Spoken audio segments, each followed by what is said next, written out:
Oh, eto, pinakamarami, diabetes mellitus, no? Totoo ba na ang diabetes ay namamana? Yes. Yes. Yes, sa Yes. type 1. Sa Okay? type, yes. Okay. Sa type 2, namamana ba siya? Hindi po. It's a Ah, lifestyle. Lifestyle. it's a lifestyle Lifestyle. disease. Kaya lang, anong sinasabi natin lagi? Kasi yung nanay at tatay ko may diabetes kaya magkakaroon din ako, di ba? Mhm. So, hindi po totoo yon. Alam mo na nga na nagka-diabetes sila.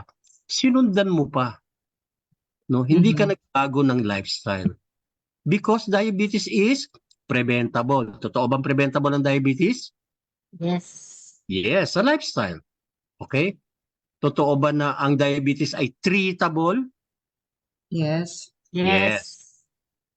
Marami tayong diabetic na ginamitan ng iTeracare, di ba?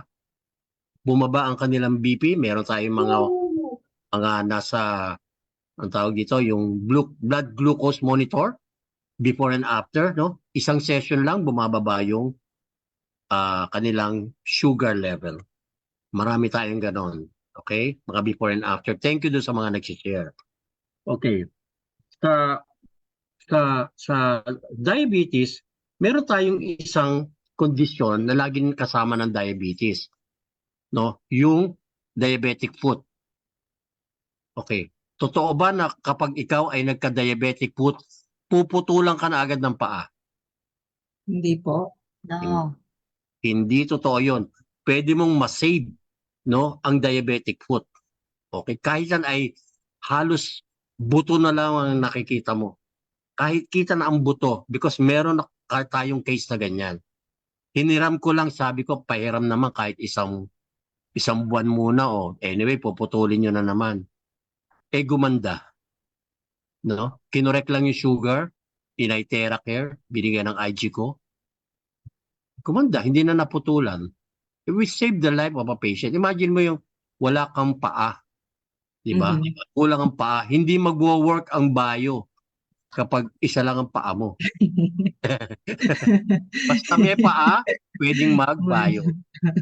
Isa kamay. Sa kamay na lang, no? O kaya facial. Yan.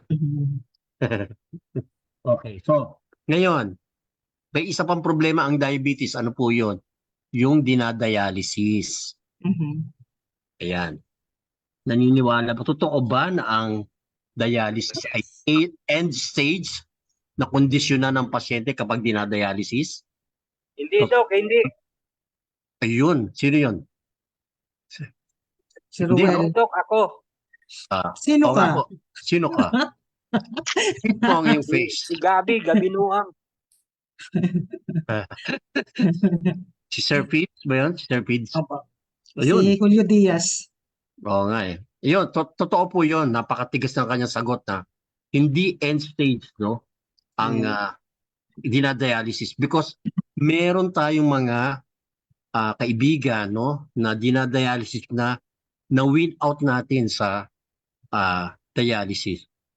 Problema kasi sa dialysis, alam nyo, yung kidney mo kasi hindi na makapunction ng maayos dahil nasira na ng diabetes. Anong sira? Yung ugat, yung blood flow, yung ugat mismo namamaga. Kaya hindi makapunction ng maayos. Ang problema kasi sa dinadialysis, okay, ilalabas mo yung dugo, ilalagay sa machine, ibabalik, malinis na. Okay. Pero ito lang yung lagi kong tinatanong. Totoo ba na dapat ang water intake ng dinadialysis ay 1 liter a day Hindi lang? po. Hindi po. Hindi, di ba? Na-discuss natin yan before na dapat hindi lang 1 liter a day. Kasi gusto mong tulungan yung iyong kidney, yung iyong blood volume na dumami. Kasi anong ifi-filter mo kapag yung dugo mo ay napakalapot na, Mhm. ba?